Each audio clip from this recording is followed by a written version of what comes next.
나는 밀리터리 덕후다. 본격 밀리터리 팟캐스트 밀떡을 시작합니다. 정철 함께 경례 밀떡. 바로 안녕하세요, 박찬준입니다. 안녕하세요. 놀러온 남자 정명섭 정덕입니다. 예, 아직 마감 전쟁에서 허우적거리고 있는 홍희범입니다. 같이 허우적대는 이준규 기자입니다.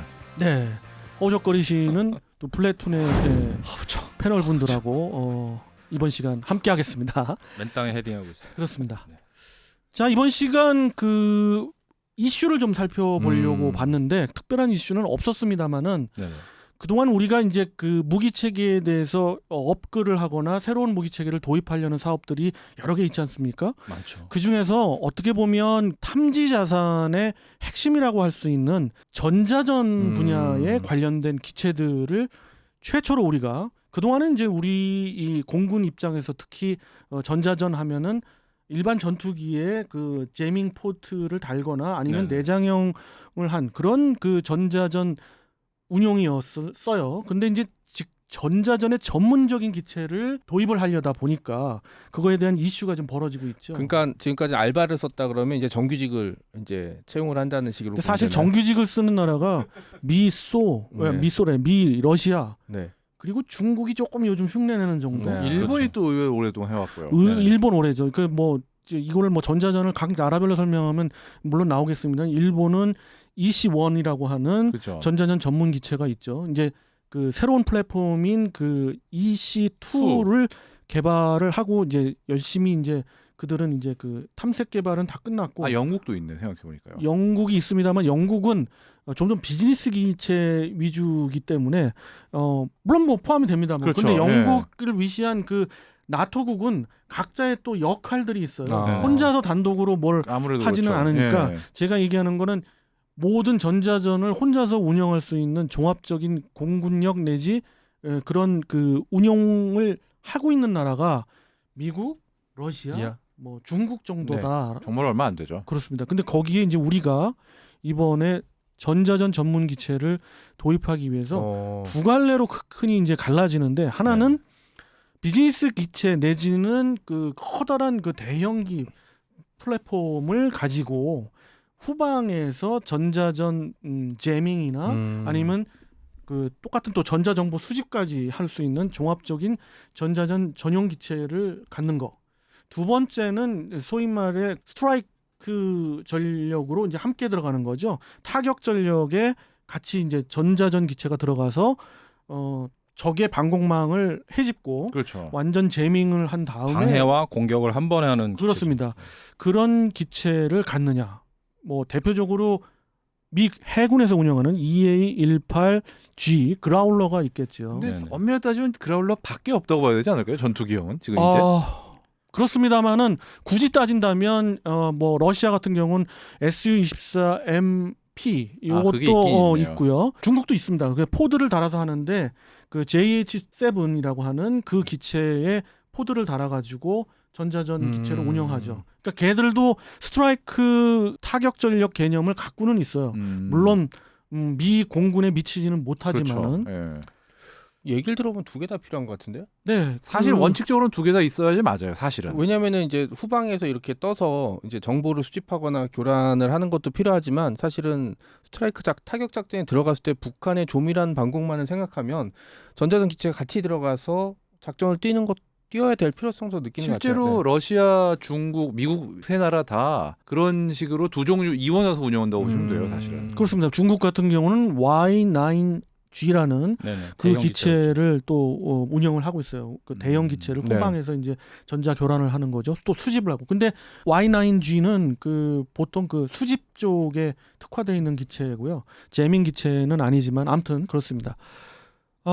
그래서 이러한 그 논란이 있어요. 우리는 어차피 자원이 한정되어 있기 때문에 태기를 하는데 그렇죠. 뭐 여러 가지 소요군에서는 뭘 주장하고 뭘 하지만은 좀 재밌게 우리 패널 분들은 각각 어느 분야의 플랫폼 기체들을 선호하시고 그것을 미시는지 한번 관심삼아 한번 알아보겠습니다. 우선 이 기자님. 일단은 이게 어떻게 보면 한국 공군이 이제 예산이 없기 때문에 그렇죠. 미지의 분야임에도 지금 어떤 걸 할까 지금 설왕설래가 있는데요. 근데 지금 그라울러를 가지고 스트라이크 패키지를 해서 뭐 공격과 제밍을 다 하는 걸로 그냥 한 방에 하느냐 근데 아니면 미군식으로 EC-37B 같은 거를 들여서 제밍을 하고 나머지 공격, 그러니까 헌터 킬러 전법이죠. 그쵸. 전쟁. 이게 미군이 EF-111 쓰다가 이렇게 하면서 완전히 그 노선을 바꾼 건데 지금 한국 공군은 근데 의외로 이 미국 공군 방식에 좀 관심이 더 많은 것 같아요. 아무래도 우리나라 공군 같은 경우는 미국 공군을 추종하는 편이다 보니까. 그러면 뭐 이 그라울러 쪽으로 그라울러 유사한 기체 쪽으로 제가 보기에는 그라울러가 차라리 나을 것 같기도 하거든요. 그라울러를 쓰는 게 어떻게 적은 예산에서 공격과 제밍을 한 번에 할 수 있는 기체를 들여와서 쓰는 게 더 좋을 것 같고, 그리고 또 이게 뭐 그라울러 반대하는 사람들은 뭐 미공군하고 작전을 하자면 그라울러 가져오면 안 된다 뭐 이런 말을 또 매니아들이 하던데 그건 절대 아니고요. 미군이 심지어 그라울러를 네. 미공군이 지금 빌려서 쓰고 있습니다. 지금. 그렇죠. 네. 소속은 그렇게- 해군이지만 네, 해군이지만 뭐 빌려서 쓰고 있고 뭐 그런 상황이기 때문에 그런 건 좀 말이 안 되는 것 같고, 오히려 그런 공격과 그런 제밍을 한 번에 할 수 있는 전략 전술을 또 체득하는 기회가 되지 않을까 하는 점이 이게 있습니다. 제 개인적으로도 어느 정도 맞다고 보는 게, 사실 그 EC-37 같은 전자전 능력 같은 경우는 제 개인적으로는 굳이, 그러니까 제밍은 일단 전투기의 포드를 더 개량한다든가 아니면 그라울러 같은 걸 들여오고, 그 다음에 어떤 저속 기체, 비즈니스기를 기반한 저속 기체를 따로 들여오느니 어차피 그렇게 되면은 제밍보다는 전자정보 수집이 더 중심이 되거든요. 아무래도 그렇죠. 그러면은 사실 지금 우리 쓰고 있는 조기 경보기, 이게 또 백두2하고 또 겹쳐요. 또 그렇죠. 이게 또 그것도 가다 보면. 있고, 그러다 보면 조기 경보기라든가 아니면은 현재 곧 들어올 그 포세이돈, 이것도 사실 조금만 설비를 증설하면 전정보 수집 능력을 크게 높일 수가 있거든요. 그런 식으로 해서 있는 자산을 더 활용하는 게 어떨까라는 생각도 하긴 해요, 저는. 그럼 정 작가님은 근데 저는 그렇게 되면은 그라울러를 도입해야 되는데 사실 많이 도입을 못 하게 되는 거잖아요. 음흠. 예, 그렇게 되면은 사실 비용이 좀 늘어날 것 같고, 그렇죠. 아 근데 여기서 또 골치 아픈 문제가, 사실 어떻게 보면은 미국이 그라울러를 수출할 것인가, 그렇죠. 할 것인가는 그 문제도 사실 있긴 호주가 있어요. 그라울러를 수출했다고들 하는데 엄밀히 따지면 그라울러를 수출한 건 아니고 슈퍼호넷인데 그라울러로도 개조가 가능하게 배선은 완비된 기체예요. 근데 문제는 그러면 그라울러로 운용을 하냐? 아직은 그건 아니거든요.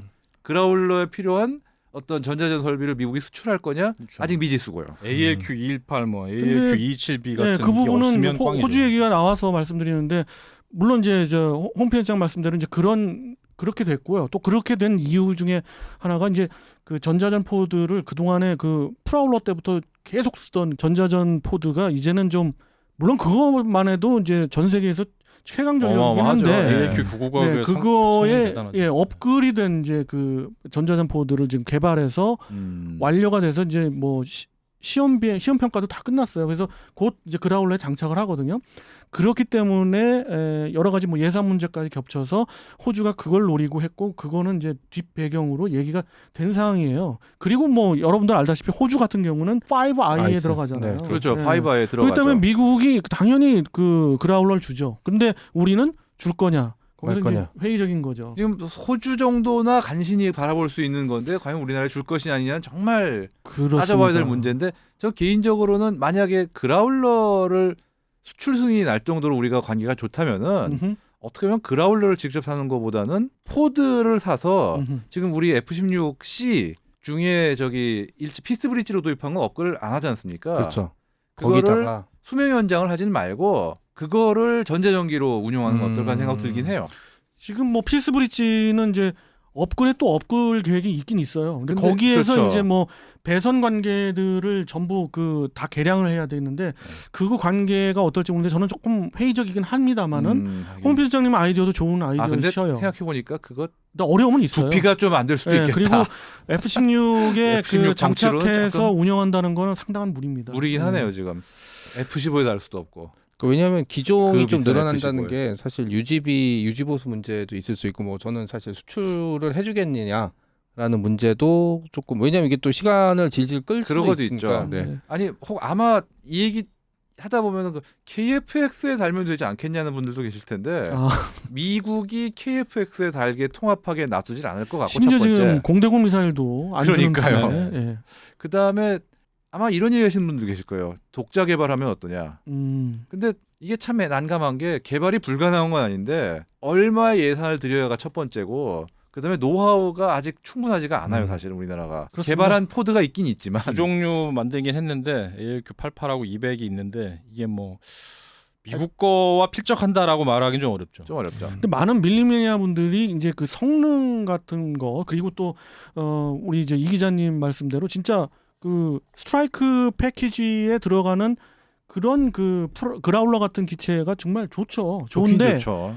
좋은 게 다는 아니고 그 우리가 이제 소요군에서도 그런 걸 모르는 바 아니나 우리 쪽에서는 주로 부등호가 지금 현재로는 대형 전자전 전문 기체 쪽으로 이제 플랫폼으로 바뀌고 거기에서 이제 논쟁이 소요군은 이제 비즈니스 제트기를 그렇죠. 원하고 네네. 그리고 ADD 같은 그 개발 측에서는 프롭기. C130 개조하는 얘기도 있었어요. 그렇습니다. 그 뭐 그 일시 130처럼 그 미국에 있는 그 기체 전자전 기체 같은 그런 방식의 그건 반대. 뭐 아무튼 그건 무조건 반대. 그러니까 처음에는 진짜 한국에서 나온 얘기도 ECN 235 어떠냐라는 얘기가 나와서 이게 다들 그거는 좀 황당했었죠. 너무 좀 정말 작고요. 그쯤 되면은 네. 정말 그러니까 그게 거의 뭐 2000년대 초반 그때 좀 이 소요가 CN235 나왔을 주장하는 때. 사람 네. 아직도 주장하는 사람이 있으면 한 대 때리고 싶어요. 살짝. 근데 네. 그 부분도 그 여러 가지 또 얘기가 또 되는 게 점점 그 전자전 제밍이나 수집하는 그런 그 장비들이 굉장히 네. 소형화되거든요. 그렇기 때문에 사실 그 CN235에 장차가 안 되는 건 아니에요. 근데 다만 아무래도 채공 시간이나 채공 이런 시간 맞아요. 여러 가지 예, 때문에 항속거리 등등. 이왕이면 만약 그렇게 간다면은 C130을 플랫폼으로 하는 것이 좀 더 나을 수는 있죠.